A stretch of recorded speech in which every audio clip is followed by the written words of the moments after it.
Muy buenas tardes, sean todos bienvenidos a esta séptima entrega de la tertulia de los martes en la televisión local. Hablemos de los ingresos del Estado, siempre hay que hablar de ello porque está de actualidad. Tanto es así que 27.500 millones son los que se van a descender con respecto al pasado año en los ingresos del Estado. Esto implica la caída del 5,6%, según recoge el documento del Plan Presupuestario de 2021 que el Estado ha mandado, que el Gobierno ha mandado a la Comisión Europea. Por otra parte, no todo es negativo en economía. La Comisión Europea considera que el Plan Español de Energía y el Clima constituye una base sólida para diseñar las vertientes verdes de las inversiones destinadas a superar la pandemia. Esto tiene un segundo párrafo donde dicen que las eléctricas tienen mucho que decir en todo esto. Lo que pasa es que no les interesa y no lo están diciendo. Ya se desveló el secreto mejor guardado por el Gobierno sobre lo que dejará de ingresar por las ayudas a cotizaciones de autónomos y ERTES, que son 9.225, según se recoge de los datos enviados a Bruselas dentro de ese mismo documento anteriormente reseñado. Lo dice el Colegio Oficial de Registradores. Cada día 10 empresas españolas hacen suspensión de pagos. Murcia ya no es solo de España. Arabia Saudí va a construir, de hecho ya ha comenzado, su réplica y costará algo menos de 600 millones de euros.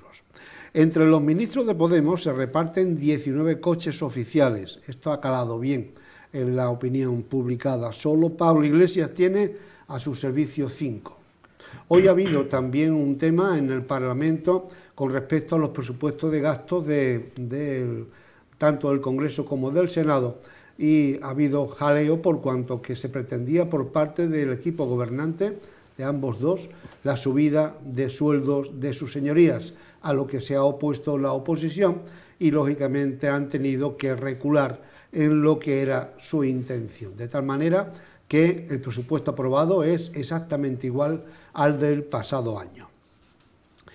Quien se quiere mudar a un cantón suizo, allí se aplica desde este próximo sábado una norma que obliga a los empleadores a pagar, atiendan ustedes, 23 francos, 21 euros, lo que equivale, esto por hora, lo que equivale al mes a 3.700 euros, supone el salario mínimo más alto del planeta. Así que si están y quieren, allí tienen trabajo, con buen sueldo. El Gobierno recula con el Consejo General del Poder Judicial tras la amenaza de Bruselas sobre las ayudas. Sánchez hace una llamada de urgencia a Casado para retomar lo que ya se había debatido. El Partido Popular se la juega ante la moción de censura de Vox. Malo si vota no, peor si vota sí. Hay que ver qué dicen después las bases. Y para ir finalizando, una buena noticia que tiene que ver con nuestro pueblo, porque una yegua descendiente de hebreo al andaluz, de la yeguada del mismo nombre, se ha proclamado campeona del mundo en el SICAP 2020. El joven ganadero José Mármol Sancho no cabe de gozo por este reconocimiento, este premio. Para celebrar este triunfo, el desfile para la entrega de medallas se realizó también a los sones de algo tan popular en Castro como el centurión. Así que enhorabuena por este triunfo y gracias por haberte acordado de Castro en ese desfile. Y por último, no puede faltar hablarles un día más, aunque sea desagradable, pero es que es así el coronavirus.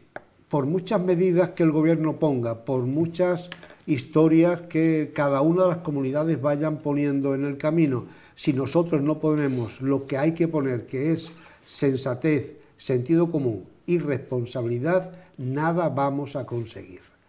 Lo digo esto ya no solamente por la juventud, que no, que también por la gente que aquí estamos, por la edad de las personas que aquí estamos, que muchas veces somos mucho más irresponsables que la juventud. Lo digo por todos en general, no cuesta ningún trabajo ser responsable en este caso, por cuanto que nos estamos jugando la salud, que tan solo lo reconocemos, la importancia de ella, cuando nos falta. Fíjense los datos que hay en España. En España son alarmantes, no solamente España, ya hay países europeos que nos han sobrepasado y de qué manera, pero eso no es para sentirse contento ni orgulloso. Hay que poner todos los medios, digo, para que esto se pare, o al menos para que no prosiga la escalada. Esta tarde iba a salir el presidente del gobierno, se está debatiendo o no la posibilidad de un estado de alarma, es decir, desde las 9 de la noche hasta las 6 de la madrugada no iba a haber nada abierto y nadie por la calle. A ver si esto hace, por lo menos como en París, que la cosa haya ido a mejor. Nos acompaña Juan Manuel Cívico, Luis García Torres, bueno. Juan Córdoba Sánchez, bienvenidos a todos. Muchas gracias. Buenas tardes, buenas noches. Bueno, pues buenas noches ya, efectivamente. Lo vemos por aquí que está ya un poquito oscurita la tarde-noche. Se hizo la noche. Pues vámonos, comenzamos, don Juan. Comenzamos con la tertulia del día de hoy. Pues nada, empezando por el primer punto que tocó Luis, referido a los ingresos a la baja de los impuestos, vamos, de las recaudaciones del Estado, pues es verdad que esos 30.000 millones que equivalen a un 5,6% del total parece ser, pues a mí se me ocurre que frente a lo que es la caída que hay con respecto al PIB, al Producto Interior Bruto, yo me lo esperaba mayor, porque el PIB va a caer un 12 y pico por ciento, un 13% aproximadamente, y esto se queda pues prácticamente en la mitad, ¿no? No obstante, una de las cosas que sí he notado o he visto al respecto es que quizás uno de los indicadores que mejor se comporta es el IRPF, que dentro del conjunto de, digamos, de los apartados que componen los ingresos fiscales, este es uno de ellos y es el que menos cae. Por lo tanto, digamos que debido posiblemente a los ERTE y al rescate que ha habido por parte del gobierno también en esta situación, se sitúa en un 1 y pico por ciento menos de ingresos por esa vía para el Estado, frente, por ejemplo, al impuesto a sociedades, que cae a un 3 y pico por ciento, es decir, el mundo de la empresa pues lo ha sufrido muchísimo más. Y el tema del consumo, que lógicamente, pues claro, cuando la actividad se ha parado, el consumo también ha disminuido muchísimo y también anda quizás en ese sector, en ese aspecto, pues por un 12 y pico por ciento también de caída, ¿no? Pero no obstante, parece ser que en esos mismos estudios, que esto es una realidad, las previsiones que parece ser que se manejan por parte de los agentes económicos y demás y del propio gobierno es que con vistas al año que viene se espera un repunte importante y posiblemente no solamente se enjuague de aquella manera esta caída que vamos a tener este año, sino que incluso se supere porque se espera un calentamiento de la economía. Esperemos que así sea. Ojalá así sea así. Bueno, es lógico que los ingresos decaigan, por supuesto que... Y el gasto, por esto también, el consumo, porque como ya dijimos, me parece que fue la semana pasada, el ahorro familiar pues está subiendo. Por tanto, es que eso quiere decir que consumimos bastante menos, lógico, si no vamos a salir. Incluso hay ya zonas de España donde se restringen los bares y otro tipo de negocios, pues es lógico que el consumo decaiga. En cuanto al que el IRPF no haya subido, debido a que también, es verdad que hay paro, pero si están cotizando, en este caso, los ERE y los ERTE, pues es lógico también que de momento no se sustenta tanto esa caída, ¿no? Y en cuanto a ver el lado de la recuperación, pues vamos a ver si se toman las medidas oportunas, porque es lógico pensar que cuando esto se acabe va a haber vamos a seguir andando adelante, que va a ir con más empuje, ¿no? Pero sí, solo sí, estos señores que nos están dando todas las instrucciones, toman las medidas oportunas, porque si siguen peleándose, mira lo que vamos a tener mañana con la calle liada, y se tiene que meter a decirse mañana qué bonito eres y qué guapo estás, o lo contrario. Eso es.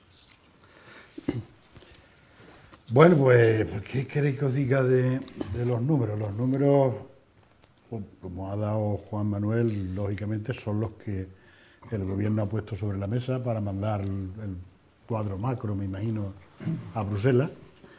¿Pero tú te los crees?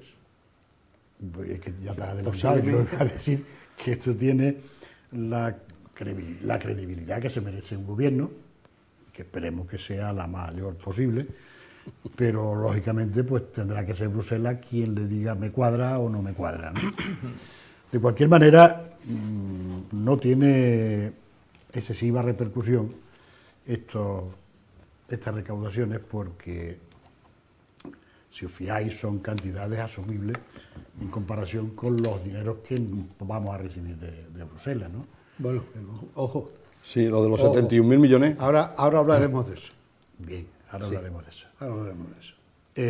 La propia ministra Calviño dijo muy claro que ni siquiera de momento iban a necesitar cogerse a los préstamos de los otros 70 y tantos mil millones de euros, que con los 72 o 74 que nos van a dar a fondo perdido, así que no hay que devolverlo, de momento iba a ser suficiente para mantener un poco el equilibrio de las cuentas españolas. Por lo tanto, a mí me parece que es una buena noticia que la ministra, entre comillas, más seria desde el punto de vista económico que tiene este gobierno, pues si públicamente dice que no le van a hacer falta los otros 70 y tantos mil millones, bueno, pues es porque la economía española está mejor que nos la pintan los agoreros, lo que siempre llamamos agoreros, como llamábamos en el 2006, 2007, lo que pasa es que luego, desgraciadamente, la mayoría de las veces los agoreros son los que salen con la suya. Se salen con la suya. Esperemos que en esta ocasión no sea así. De momento falta mucho por saber. Vamos a esperar que se aprueben los presupuestos, vamos a esperar a ver todas las cifras de esos presupuestos, vamos a esperar que Bruselas les dé el visto bueno, por lo menos a las cifras macro, pues las millas ya las manejamos aquí y esa Bruselas no le pondrá tanta atención. Y a partir de ahí pues hablaremos con una información más fidedigna. Estos son unos avances que se van dando para que se vaya entreteniendo un poco el personaje. Con respecto a los... Pero todavía no hay nada de a lo que has dicho de la ministra, a mí me resultó chocante el hecho de que dijera que renuncia a España a recibir una cantidad muy importante de miles de millones de euros en un préstamo a coste cero, a interés cero, y a pagar hasta el año 2054. No está tan claro que sea a coste cero, pero bueno, no, lo dijo la misma ministra, ¿eh? Parece que un 0,17... No, cero. Vale. Que es como está el dinero ahora, vamos, a 0,0 o incluso pagando dinero.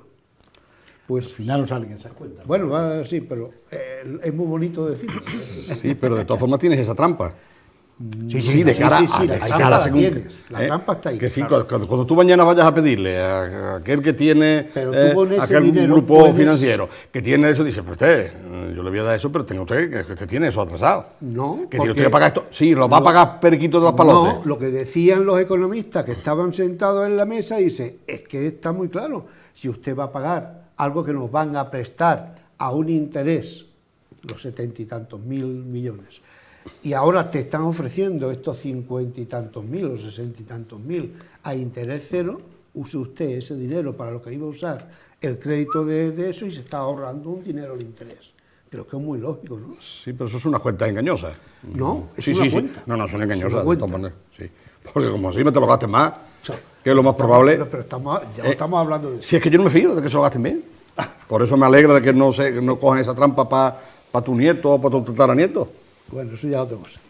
Eso ahí ya hay que decir, como decía Juan, hay que pensar que todo el mundo que hace estas cosas lo hace pensando en la honradez. Yo no me fío. Punto.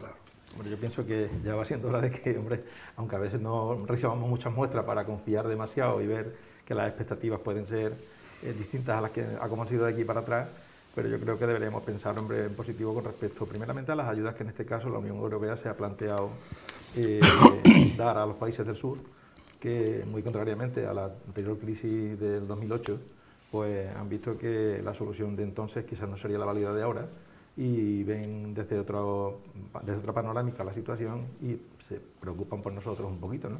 Y son en este sentido un poco más solidarios.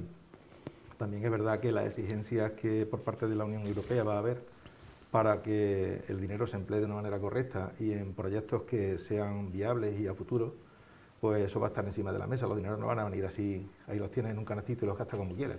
Van a venir muy condicionados y en base a proyectos realizados con muchos fundamentos, ¿no? Porque de lo contrario seguramente se va a quedar todo en el aire. Es decir, el dinero llegará, pero si hay seguridad.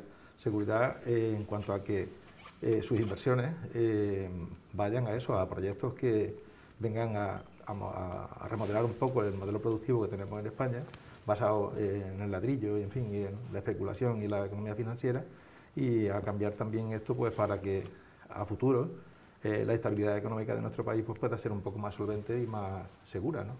Ya hemos visto que de momento que en esta situación en la que estamos ahora mismo, bien por la pandemia o bien por la anterior crisis, nos hemos encontrado con una barrera, con un obstáculo que saltar. Nuestra economía no ha estado preparada para eso. ¿Por qué? Pues porque ha estado sustentada muy en el aire, en cuestiones muy poco...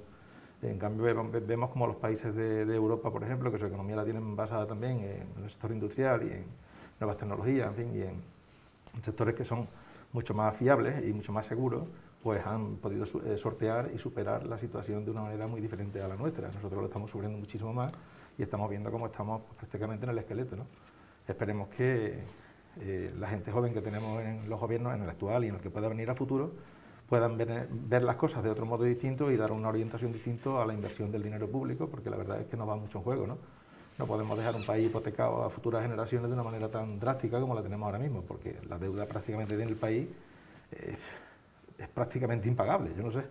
Bueno, parte, bueno, todo lo que tú has dicho de que va a venir para proyectos de eso, esa es la parte que sí va, teóricamente va a poner la mano el gobierno, pero los 71.000 millones esos que hemos hablado antes, eso lo recibe y se lo puede gastar en caramelo, porque es un préstamo y después, pero debe de tener una fiscalización. Quien te vaya a dar un dinero te va a decir en qué te lo va a gastar y con qué garantía me lo va a devolver. Hombre, tú vas al banco a decir, sí, mister, que voy a comprar, que voy a hacer este proyecto y eso, y después te lo gastas en lo que te dé la gana. Hombre. Eso... a no ser que eso también me cachorreado. Eso es lo que no debe ser. Eso ya no sé yo. Si eso va a venir, si lo malo es que te digan, toma, y los 71.000. Hasta luego, Lucas. Yo tengo 2 o 3 apuntes que dar sobre esto. No quiero ser demasiado agorero, pero como hay cosas que no se dicen, y yo creo que sí se deberían de contar, ¿no? Por lo menos para que los ciudadanos que no lo saben lo oigan por primera vez y si se interesan que busquen más información.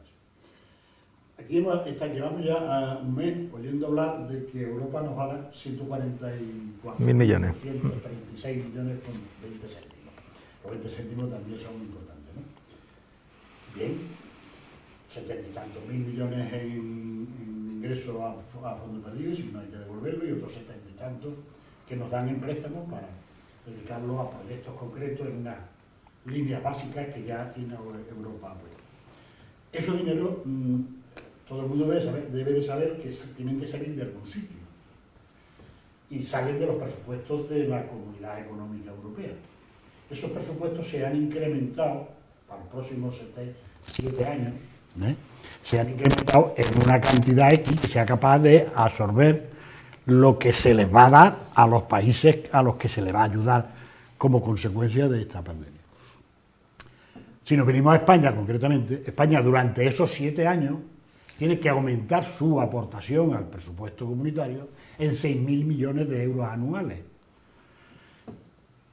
Si estamos en 7 años, 7 por 6 son 42, si no me fallan las matemáticas, tú que eres profesor de matemáticas, o fuiste. Sí, de momento sabes multiplicar. Ya empezamos a que los 70.000 millones primeros que nos van a dar, se quedan. Empiezan a quedarse un poco más pequeños. Pues claro, tú me das, pero yo te tengo que dar, pues al final la diferencia es la que compensa. Si miramos bien los números, cuando ahora llegamos a la paz que se está negociando para los próximos 7 años, 2020-2027, la caída aproximada de los ingresos que recibe España como consecuencia de las ayudas comunitarias para el sector agrícola, el sector ganadero, etcétera, el sector de la leche, etcétera, etcétera, pues va a rondar en unos casi 4.000 millones de euros menos anuales, las cifras que ahora mismo hay barajándose en lo alto de la mesa, todavía no está cerrado nada, ¿no? Si multiplicamos 4 por 7 son otros 28.000 millones de euros. Con lo cual los 70.000 millones que vamos a dar casi que son nuestros. Hay una diferencia, pero vamos, no tanta, ¿no? De ahí que España, eso ya es opinión, lo otro es información, que se puede contrastar, de ahí que España diga yo voy a coger mis 70.000 millones de euros, que eso que tú me das, y los otros 70.000 que tengo que devolverte en préstamo, pues ya hablaremos dependiendo de cómo se desarrollen las circunstancias. A mí me parece además prudente e inteligente el hacer esa. Pero yo no estaba hablando de eso, esa estrategia. de esos 70.000. Sí, estaba hablando de eso. No, yo no estaba hablando de esos 70.000. Yo estoy hablando de otro crédito. El otro crédito de los 20 y tantos mil para los ERTE sí lo va a coger. Vamos, la información. Entonces hay otra información más en cuanto a préstamos europeos que lo desgranó la ministra, fue la parte de los 74.000, eran 50 y tantos mil, para pagar hasta el año 54. Pero eso será una operación de crédito. Una operación de crédito, sí. Bien. Y ahora voy al día a día, que a mí me gusta, lo que pasa es que me tiene que traer, la próxima vez me trae un queso. La tarta. No sé si recordáis que España ha recibido en estos últimos 30 y tantos años, 40 años, ha recibido en torno a unos 115, 120.000 millones de euros de ayuda europea. La mayoría de ellos son dinero, una buena parte de ellos ha sido dinero para la ayuda que no hay que devolver, son ayudas que no hay que devolver. Pero hay otros muchos de esa cantidad que sí han venido para créditos a muy largo plazo, para financiar proyectos concretos, de depuradora, de no sé qué, de no sé cuánto, cuya aportación del Estado español pues, ha sido mínima, pero ha tenido que ser un porcentaje. Bueno, pues si miramos los datos, ni un solo año, y son muchos, ni un solo año hemos sido capaces de agotar los dineros que han venido de Europa. Todos los ejercicios hemos tenido que devolver dinero por incapacidad de gestión y de gasto. Fijaros que vamos a gastar 74.000 millones de euros, es decir, dos tercios de lo que nos han dado durante 40 años, lo vamos a gastar en 3 años que nos quedan de legislatura. Yo digo, si España es capaz de hacer una transformación en la burocracia y de empoderar a toda la administración para que sea capaz de resolver los expedientes y se hagan los proyectos, se gasten y se liquiden y se manden a Europa liquidados en estos 3 años, vamos, yo digo que esta es el mejor Estado que hay en toda Europa, no, en el mundo entero. Total, que va a ser de Alfonso Guerra, ¿no? Como digo, que no lo iba a conocer, a este país no lo va a conocer ni. La madre que lo parió. Yo eso, hombre, porque yo me baso en datos, que no estoy hablando me baso en datos, ¿no? Es que a mí me extraña mucho que viene un ejercicio, vienen 20.000 millones de euros y tenemos que devolver 5 porque no somos capaces de gastarlo, y ahora resulta que en 3 años nos van a endiñar 70 y tantos mil, y todavía no tenemos ni idea de dónde está el primer proyecto. El único que ha levantado el dedo ha sido Endesa, diciendo yo preparo un proyecto de 17.000 y pico millones de euros. Y digo, como haya 3 como este, pues quedamos los demás bailando es donde va el plan español de la energía. Ya. El desglose que ha hecho Juan me parece extraordinario, muy bien, clarifica mucho las cosas. Y es verdad que también hay que tener en cuenta que a todo eso, supongo que además también el hecho de la salida de Inglaterra de la Unión Europea, la aportación que ellos hacían, que no dejara de estar en todo el volumen de dinero que mueve la Unión Europea, también se tendrá que compensar por el resto de los Estados miembros, con lo cual, pues a lo mejor las mismas cantidades que tú has dicho se ven un poco incrementadas para no sé, como no está cerrado todavía, no lo sabemos, se baraja. No obstante, como yo también decía hace un momentillo, si nosotros hemos tenido, digamos, un modelo que nuestro consumo prácticamente ha estado basado en un altísimo porcentaje en la producción, valga la redundancia, de productos que vienen importados de países de la Unión Europea, a la propia Unión Europea también le interesa que los 47 millones de españoles tengan un nivel adquisitivo suficiente como para que su consumo no decaiga mucho, puedan seguir consumiendo sus productos y generando ingresos para esos países que luego después por otra vía nos devuelven o nos regalan, entre comillas, algún dinero, ¿no? De todas maneras, yo quiero pensar que había un punto en el día de hoy que me parece que era el tema del Plan Nacional de la Energía.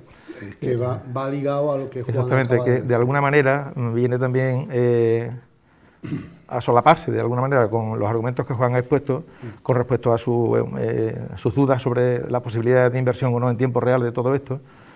Y es que el gobierno maneja unas cantidades importantes y hay empresas del sector privado ya, muchas de ellas, de Florentino Pérez, en fin, pues las empresas, las típicas empresas gordas, Endesa y otras, que parece ser que ya andan con proyectos, manejando proyectos de inversión en energías no renovables, en las energías limpias, en fin, para eliminar los gases de efecto invernadero y demás, que todo esto parece que va incluido en ese Plan Nacional de la Energía, y parece que en estos próximos 10 años los proyectos que se puedan desarrollar en este país, que van en ese sentido orientados a eso, a una mejora de las fuentes de alimentación de la energía, pues van a generar como unos 250.000 empleos netos, y eso, por lo menos a grosso modo, es lo que se dice, luego será la realidad la que sea, pero todo esto, quiera que no se quiera, si se produce, y esperemos que sí, por el beneficio de todos, dinamizará también la economía en cierto modo, aparte que nos irá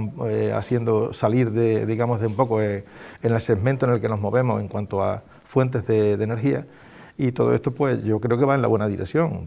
Mi escepticismo a lo mejor no es tanto como el de Juan, pero vamos, quiero pensar que se empiezan a ver fogonazos por ahí de luz que nos pueden hacer pensar que las cosas pueden ir bien. Juan ha dicho algo con respecto, perdón, tú, Sí. a los países que, como Alemania, por ejemplo, que somos clientes suyos, Claro, y ellos nos proveen. les retorna Pues hay su... una cosa que es preocupante, y es que China ha sobrepasado en exportación hacia España. Somos un cliente mucho más potencial de China actualmente que lo éramos de Alemania. Voy a tu argumentación, ¿no? Al tema de la argumentación del por qué, porque esto en cierta forma a los alemanes le puede salir salpullido, ¿no? Es decir, caray, yo te estoy ayudando y tú me estás solapando las compras, te vas con China y ahora me dejas a mí sin ser mi cliente, digamos, que preferido, como lo ha sido. Pero no nos podemos olvidar que la propia Alemania tiene en territorio chino enormes industrias suyas que las han desplazado y las han deslocalizado de Alemania, se las han llevado allí por una cuestión de costes, y los productos, aunque vengan de China, no dejan de ser de empresas alemanas, que de alguna manera, pues... Pero el Producto Interior Bruto que se maneja es el de China, no es el de Alemania. Ya, pero las empresas, que aunque cotizarán allí lo que tengan que cotizar, seguramente los beneficios van a unas empresas que son de capital alemán, digo, alemán y de otras naciones, ¿no? Pero sabemos que no todo lo que hay en China es chino. Ya. Allí hay muchísimas empresas que son de países occidentales que se han deslocalizado de su sitio en su momento y se han ido allí por un puro interés económico. Ya que estamos hablando de empresas, una buena noticia para nuestro pueblo. Una buena noticia de empresa, y es que una gran empresa va a montar, ya está montada, o va en próximas fechas, una granja, la más importante que hay a nivel nacional, de pollos, para luego ser vendida en sus... tú lo sabes ya por dónde va. Yo no sé por qué digo yo a este hombre las cosas. Tiene su antena también. Tiene mucha información. Bueno, pues ya es una realidad, ya se están fabricando las cubículas, las jaulas para estos menesteres. Bueno, nos alegramos. Si todo esto que habéis estado, que son no sé cuánto, que si la eléctrica tal y cual que iba a ser, lo otro que no sé, historia. Bien, esto va a servir, ¿eso para qué va a servir? Para seguir siendo un país de servicio. Es decir, que llega la eléctrica esa, coge un buen billete, moderniza su historia y al coño albañiles y ya está, y seguimos siendo un país de servicio, o quiere decir que vamos a innovar esos estudios que va a hacer, le va a servir para después vender tecnología. Si va en ese campo sí, pero si van a ser nada más que para modernizar su empresa, pues mi gozo en un pozo. Mientras tanto está dando Sí, ahora mismo, mucho durante empleo. 3 años, los 250.000 que te he apuntado aquí, que tú dices que podía crear. Pero después, dentro de 3, bueno, Juan, me da igual. Pero dentro de 3 años, otra vez al paro. ¿No? Pregunto. No, si tenéis más información. Sí, se intenta reorientar precisamente la economía para basarla en otros sectores de producción distintos de los que hasta ahora han sido el fuerte de la economía española, ¿no? Sí. Y eso, bueno, pues depende de todos nosotros, ya no solamente del gobierno. El gobierno tendrá que poner las medidas que favorezcan que eso ocurra, pero sabemos que hay mucho talento español que está produciendo fuera, en otros países. Habrá que traerlo. Pues bueno, sí, tenemos capacidad para producir fuera y para inventar y para desarrollar, investigar y todas esas cosas en otros países, porque nos dan los medios.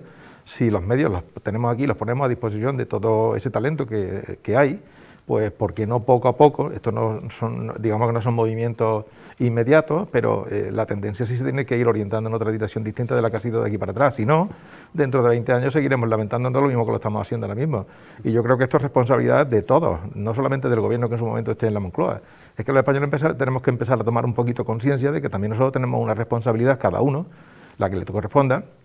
Y claro, por supuesto, forzar con su actitud a esos gobiernos a que empiecen a pensar de una manera diferente, pero todos tenemos también que pensar de un modo diferente. Tú fíjate cómo pensamos con el COVID después de lo que está pasando. Imagínate tú que yo soy un investigador de eso, que estoy en Alemania o en Estados Unidos, tal y cual, y me dice, vente para acá que baja, que ya lo han hecho más de una vez. ¿Tú te crees que ese investigador va a dejar allí la seguridad que tiene para venir aquí con la llamada de los gaviarras esta que tenemos aquí? Entonces, yo no me vendría. Entonces estamos evidenciando de que tenemos... Es una fe, vamos, que ya la quisieran la religión para ellos. Pero ahí es que ya, digamos que entran otros ministerios también, el Ministerio de Trabajo, con otra normativa diferente a la que tenemos ahora mismo para que dé más seguridad, que empiecen a valorar más el talento de lo que se ha valorado hasta ahora mismo. ¿Tú ves una operación calcetín en los gobernantes nuestros? Yo veo que, por ejemplo, pues en la Comunidad de Madrid durante muchísimo tiempo, por las políticas que se han llevado a cabo, ha huido el talento. Por ejemplo, en la medicina ahora lo estamos viendo mucho con el tema del COVID, no hay médicos porque los médicos están en Alemania, en Dinamarca y en otros sitios donde se encuentran muy bien pagados. Pues ¿por qué no se han pagado en España también? Es que hay que pagar lo que vale, hay que pagarlo. Es que eso es que la medicina aquí así los médicos. Que sí, que al final va a salir Juan con la tarta diciendo, pero bueno, ¿y de dónde sacamos el trozo para pagarle a esta gente un poquito más? Pues habrá que administrar mejor de lo que lo estamos haciendo, seguramente, digo yo. La tarta, Juan, hay que hacerla cada vez más. Sí, pero para eso hay que crecer, y para crecer hay que producir, y para producir hay que competir, y para competir pues ya sabemos lo que hay. Juan, y en mi opinión, una de las cosas también que yo creo que en este país hay que atreverse a decirlo es que tenemos que empezar a pensar que la economía del subsidio permanente y de las ayudas permanentes sin condiciones deben cambiar, porque si no seremos siempre dependientes. Bienvenido al club. Lo que usted no quita a los valientes, es que las ayudas deben estar, el dinero debe estar para ayudar, pero hay que ayudar con condiciones. Tú no le puedes dar, digamos, a la gente el pez simplemente para que el pez se lo comen. Hay que empezar a dar la caña también para que sepan que el pez está ahí, pero hay que sacarlo. Entonces, pues... Las próximas semanas, si no pasa nada, pudiéramos contar con la presencia de un sindicalista, porque esas cosas son las que tienen que explicar. Ellos y la patronal son los que tienen que explicar muchas de estas cosas, aparte del gobierno. Vamos a ver, ahora mismo hay que pasar el tranco. Yo no quiero culpabilizar a nadie, ¿no? Sabemos que se están pagando los ERTE, sabemos que se están pagando, o por lo menos se está tramitando el ingreso mínimo vital, y sin embargo se han retirado prácticamente todos los recursos que había para formación de esos trabajadores. Nadie se puede apuntar a hacer un reciclaje de su profesión, que no va a volver nunca más a ella. Y por lo tanto lo que estamos dando es una limosna para que la persona esa, hablando mal y pronto, no se muera. Subsista de momento. Efectivamente. Vale. Por lo tanto, estamos cayendo precisamente en lo que tú demostrabas. Pero este es un momento de emergencia. Efectivamente. Vamos a esperar a ver qué es lo que pasa. Yo insisto en que, hombre, me gusta que las cosas queden por lo menos sustentadas en argumentos, ¿no? Y yo, mientras tú estabas hablando, estaba acordándome, digo, le voy a preguntar a Juan, que lo seguro que lo sabe mejor que yo, ¿cuánto tiempo transcurrió en la localidad de Espejo desde la primera vez que llegó los inversores a decir queremos montar una planta fotovoltaica en Espejo, hasta que empezó a funcionar la planta fotovoltaica? Yo no te sabría decir exactamente, pero bueno, seguramente serían menos trabas las que encontraron allí que en otros lugares, porque por eso están ahí. Efectivamente, pero ¿cuánto tardó? Y eso que el Ayuntamiento de Espejo lo recibió con los brazos abiertos y les puso una alfombra roja, otra verde y otra amarilla. Pero pues se tardó casi 6 años para un proyecto pequeñito. Imaginaros 77.000 millones de euros. Ahora empezará la primera batalla. Ya tenemos los 77.000 millones de euros, ya tenemos las líneas en las que Europa dice que no los tenemos que gastar, en tecnología, en ahorro de carbono y pito de colata. Y ahora empezarán las comunidades autónomas a decir, para. ¿Y a mí cuánto me toca y cómo me toca? ¿Por habitante? ¿Por territorio? ¿Por necesidades? ¿A mí cuánto me toca?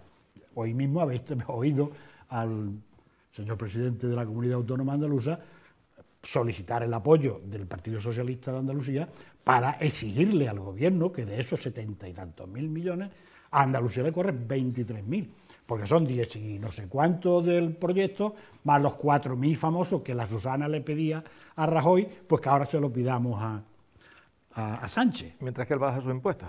Mientras que él presume de Bien, bajar bien, impuestos. yo no estoy diciendo eso. Yo estoy hablando de los dineros esos en concreto, estoy hablando de política. Ahora empieza esa primera batalla, que es la primera que tiene que dilucidar el gobierno con todas las comunidades autónomas. Porque tú te vas a llevar 23, porque tú 10, porque yo 5, porque yo 400. Nos llega más de mediados de 2021 y no nos hemos puesto de acuerdo en cuánto va a recibir cada una de las comunidades. Acordaros de lo que os digo. Y después resulta... Y después empezarán los proyectos. Los proyectos. Es decir, que resulta, si te dan, bueno, usted se va a llevar 23.000, por lo cual quiere decir que esos 23.000 millones, por ejemplo, que dice que le corresponden a Andalucía, o 13.000, me da igual. Resulta que, bueno, eso ya están ahí apartaditos.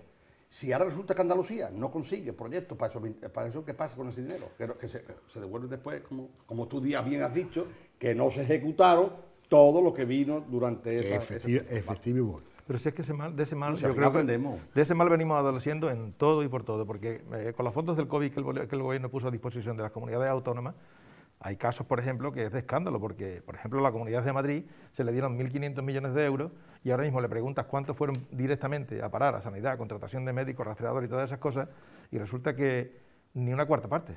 ¿Y dónde está el otro dinero? Es que no se puede estar dando el dinero así de esta manera, que luego al final tenemos que pagar, que es que esto no cae de una higuera. Luego al final tenemos que salir al frente de eso y hay que ser más responsables. Todas las administraciones y todos los políticos y partidos, sean del color que sean, me da igual. Pero en estas cosas hay que ser serio y riguroso, porque si no, pues yo creo que al final lo lamentaremos mucho.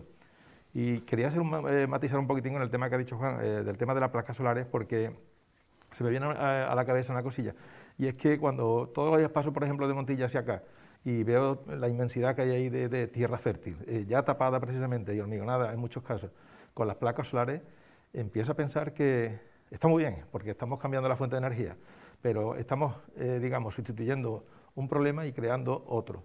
Otro porque tierras fértiles que son productivas, muy productivas, se están empleando precisamente simplemente para eso, cuando tenemos miles y miles de kilómetros cuadrados de cubiertas de edificios en todos los cascos urbanos que están vacías completamente. Creo que en ese sentido también los responsables políticos tendrían que pensar que todas estas cosas se pueden hacer también de otro modo, sin necesidad de ocupar todas esas tierras que son productivas, porque al final vamos a tener a lo mejor algún día un problema con las fuentes de alimentos y estamos sellando la tierra con hormigón, que eso es muy difícil después de restaurar.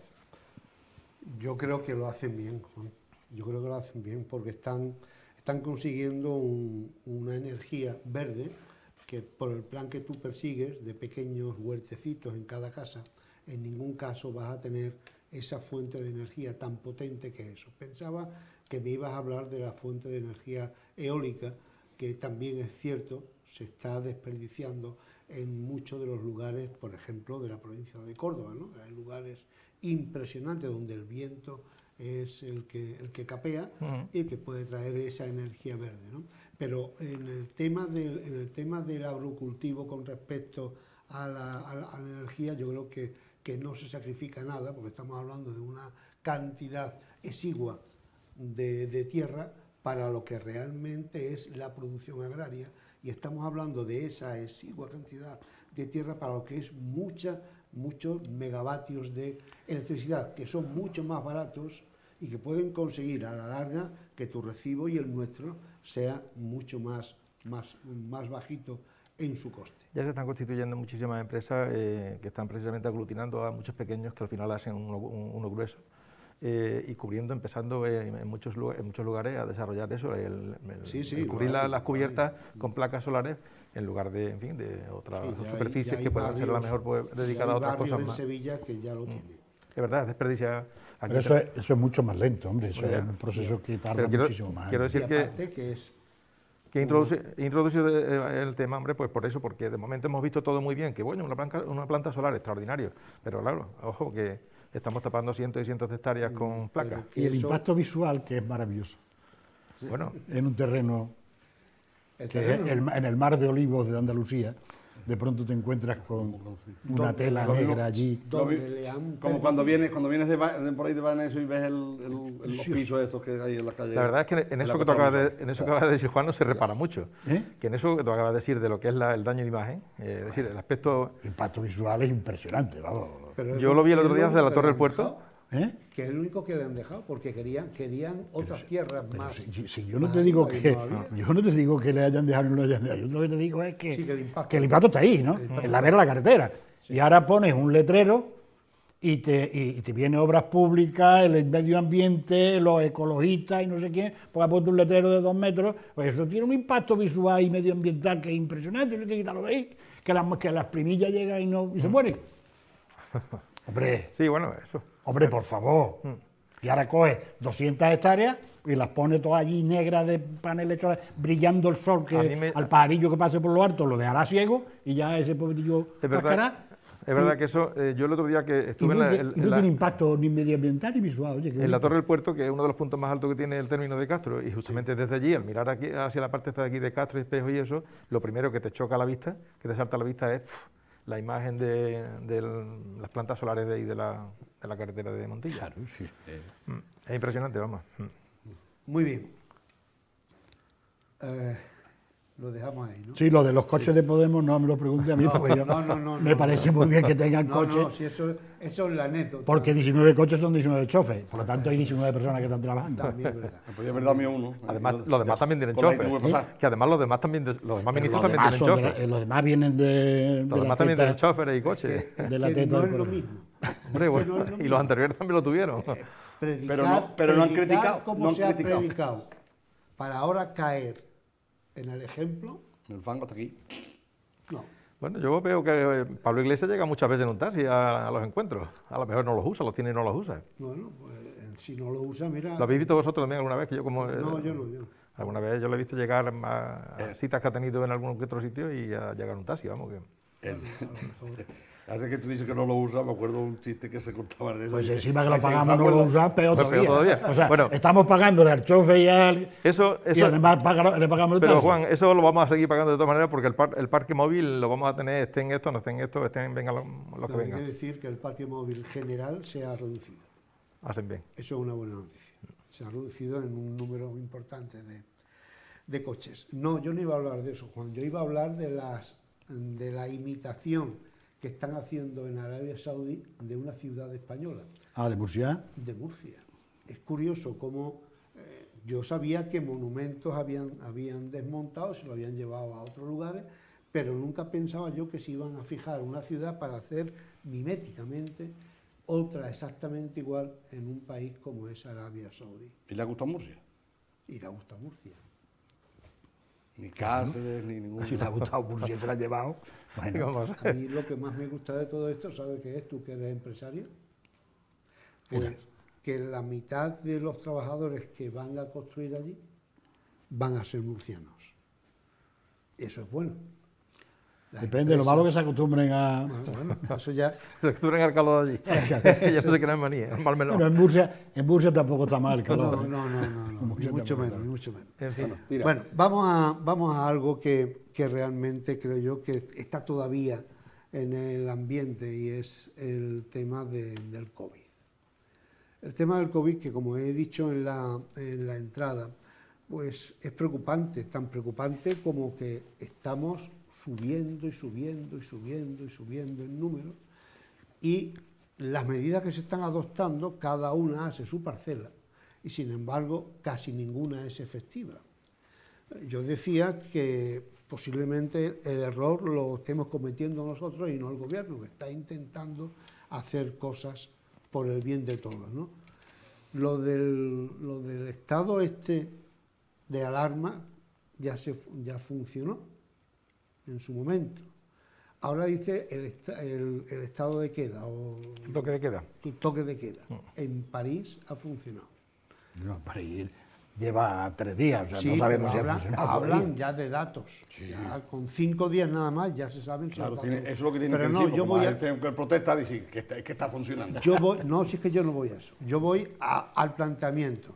París, en principio, ha hecho caso. ¿Tú crees que los españoles estamos preparados para hacer caso Claro. de ese toque de queda, Claro. o haremos el toque de queda como lo están haciendo en muchos sitios con fiestas particulares. Toque de queda, tal y como a nosotros se nos viene a la mente como concepto, Sí. permite que el ejército salga a la calle. Claro. Bueno, ¿No? pero eso no es. Te estoy hablando de lo que tenemos metido en la cabeza, ¿no? Al menos los que somos mayores. El toque de queda, que cuando Franco hacía un toque de queda, aquí no se movía, no se encendía ni la bombilla en la calle. Ni el aire. Entonces, bueno, claro, porque da resultado. Si emplea esas medidas, da resultado a la fuerza. Si te puede escapar uno o dos, pero vamos, eso no es significativo. Aquí hay el dilema de siempre, ¿no? Libertad o seguridad. ¿Os acordáis cuando lo de las Torres Gemelas, que aunque no venga el caso, pero sí tiene también su implicación? Enseguida empezaron a los americanos, que son siempre los más malos del mundo, a implementar en los aeropuertos que tú tenías que pasar y te registraban los bolsillos, te ponían en cuero, le quitaban los zapatos, le abrían la maleta, en fin, aquello era para que... Bueno, el escándalo fue horrible. ¿Por qué? Porque resulta que le estaban privando al ciudadano de su libertad, ¿no? De movimiento y de su... Bueno, al final parece que casi se ha establecido por norma en casi todos los aeropuertos del mundo, sin que haya haya habido afortunadamente más temas como aquel, y la sociedad, la ciudadanía, pues lo ha asumido, que por seguridad, bueno, pues hay que perder un poquito de intimidad o de libertad o como queramos llamarlo. Tenemos un problema como una catedral, un problema, entre otras cosas, porque desde mi punto de vista, ni los ciudadanos sabemos comportarnos, ni los técnicos tienen ni chorra idea, y por supuesto los políticos mucho menos todavía. Por lo tanto, tenemos un problemón. Y ese problemón, pues una de las medidas pueden ser que a través de la falta de libertad y apostando por la seguridad, pues hagan con nosotros cosas que en otros momentos no consentiríamos. Si el toque de queda se está probando en Francia y está dando resultados, ¿por qué no lo va a dar en España? Los españoles no somos peores que los franceses. No, somos más juerguistas nomás. Ni más malos ni más buenos. A mí el que haya un grupillo, lo que pasa es que aquí también, en Francia, nosotros vemos las noticias que nos dan, las que no nos dan no las vemos. Aquí es que buscamos con la cámara a ver dónde hay una persona que esté sin mascarilla para sacarla en la tele. O sea, que sabemos cómo son los medios de comunicación. En todos lados, ¿eh? Eso por desgracia ocurre en todos. Bueno, yo estoy hablando de España y estamos viendo un grupito en Sevilla, un grupito en Madrid, un grupito en no sé dónde. Hombre, tú vas por la calle, yo también, ¿no? Y tú también. Y el 90 y mucho % de las personas que vemos, yo creo que están comportándose adecuadamente, vamos a decirlo así. Que hay un 2, un 3%, no quiere decir que los españoles son, no, los españoles no son. Hay un porcentaje de españoles, como habrá un porcentaje de franceses, de italianos, de alemanes, etcétera, etcétera. Yo lo que he visto en Castro es de eso, la persona que a lo mejor que ha salido a cualquier sitio, como lo llevaba en el bolsillo, precisamente me ha pasado a mí hoy. Cuando he llegado de la ITV, guardo el coche y eso, y cuando estoy llegando a mi casa, para quitarme la mascarilla no me la pude quitar porque no lo había puesto. No. Ya, bueno. Eso es fruto de la edad. Esto también es fruto de la edad. Pero aquí, a nosotros, cuando nos habla del ejército, todavía resulta de que, como tú mismo has dicho, cuando Franco lo sacaba y tal y cual, pues todavía, a pesar de que se ha reivindicado bastante, todavía produce un poquito de urticaria. Cuando tú has mentado lo de las Torres Gemelas, cuando todo aquello eso, me pilló a mí que fui de verano a Italia. Y el ejército estaba en la calle. Sí. ¿Qué pasó? No pasa nada. ¿Y el ejército estaba en la calle? Hace 3 años estuve yo y efectivamente estaba en la calle. Ya que lo tenemos, por lo menos, Hombre, claro, que se use. Está claro que usarlo esta es una ruido de situación... botas, como se decía, ¿no? De botas y sable, y otra cosa es como incluso se ha estado usando aquí en la pandemia. De maravilla, ha venido. Es una situación desconocida anteriormente y todos los países están buscando, intentando buscar una Pues solución, lógico la que que sea. cumpla Está claro que unos con sus funciones reales. con índices mayores de propagación de los contagios y otros menos, pero es verdad que esto está desnudando muchas cosas que hay que mejorar. Nos ha pillado sin un plan previsto, a nosotros y al resto de los países. Pero hemos tenido tiempo de hacerlo. Efectivamente, pero ya desde marzo hasta la fecha ha pasado tiempo suficiente como para que todas las administraciones, todas las partes implicadas, incluida la ciudadanía, no hubiésemos puesto manos a la obra y se hubiesen, por parte de todo el mundo en general, pues eso, adoptado las soluciones necesarias.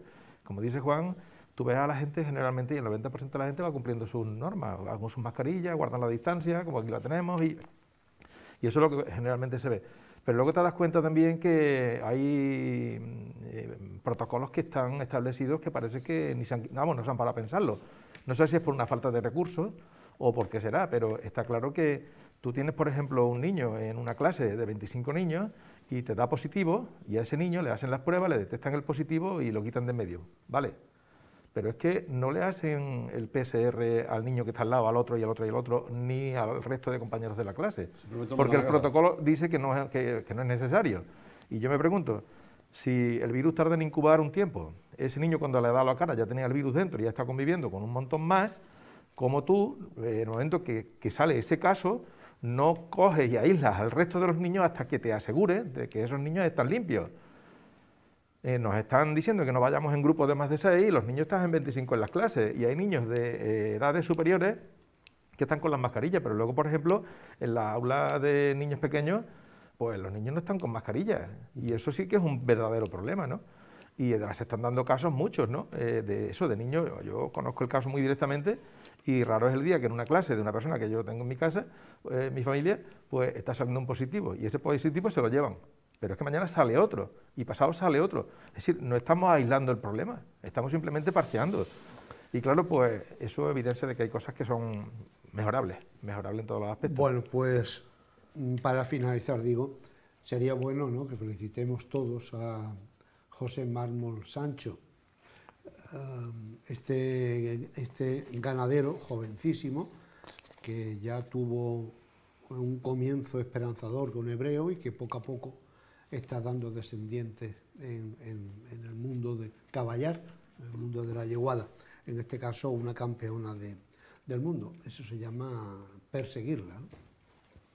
Hombre, aunque yo no soy del mundo del caballo, y yo tampoco, pero lógicamente no tengo más que sumarme a la felicitación, no solo a esta persona porque ha sido capaz de encontrar ese caballo, que nunca es fácil. Yo oigo esto a algunos que saben o que les gusta, y cuando es el caballo, cuando es el perro, cuando es el perdigón, conseguir uno que sea un poquito parece que es bastante difícil, ¿no? Bueno, pues si este hombre lo ha conseguido, pues hay que darle la enhorabuena, como cualquier otro castreño que consiga algo bueno para él y para Castro del Río, ¿no? Hombre, si un campeón del mundo es de España, nos alegramos. Si encima es de Castro, pues lógicamente... Ya nos alegramos muchísimo más. Es mucho mayor, ¿no? Pues yo también, desde luego, me sumo a esa enhorabuena, y además doblemente. Una, porque precisamente ese trabajo y esa constancia ha dado lugar a ese resultado tan magnífico, y felicitar a esta yeguada, la yeguada al andaluz, y como no, también pues porque la música del Centurión sonó en el SICAF y también se ha hecho, digamos, pues... Además que le pegaba mucho al caminar del caballo. He visto en YouTube un vídeo precisamente haciendo una reproducción de la presentación de los caballos y la música, y la verdad es que te conmueve. Sí. Muy bien, pues lo dicho, el próximo martes intentaremos tener por aquí a alguien de la parte sindical que nos hable de ERTES, y si tuviese también uno de la patronal a nivel provincial, pues mejor que mejor. Esa gestión se la dejaremos aquí a nuestro querido amigo don Juan Cordobés, que tiene alguna ascendencia sobre alguno de ellos. Así que esperemos que nos aclaren cosas con respecto a todo eso, y habrá que hablar de otros temas, pero si cumplimos la hora con el tema de los ERTE, seguro que ustedes y nosotros aprenderemos muchísimo. Gracias, señores. No he dicho nada de Juan Manuel, que ustedes lo habrán visto con su mascarilla, y es que bueno, la situación no es la mejor en el pueblo vecino, y por ello ha querido ser prudente y no transmitir aquí absolutamente nada de lo que allí está acaeciendo. Hay que decir que él no está contaminado en ningún caso. No, por supuesto, en absoluto, pero por prudencia, porque nadie sabe lo que puede llevar encima, y estoy aquí pues con unos compañeros que, bueno, en un momento determinado me dolería mucho poderles causar un problema. Se te agradece. Muchas gracias. Señores, que lo pasen ustedes lo mejor que puedan, y si la salud nos lo permite, el próximo martes estaremos por aquí. Buenas noches. Buenas noches.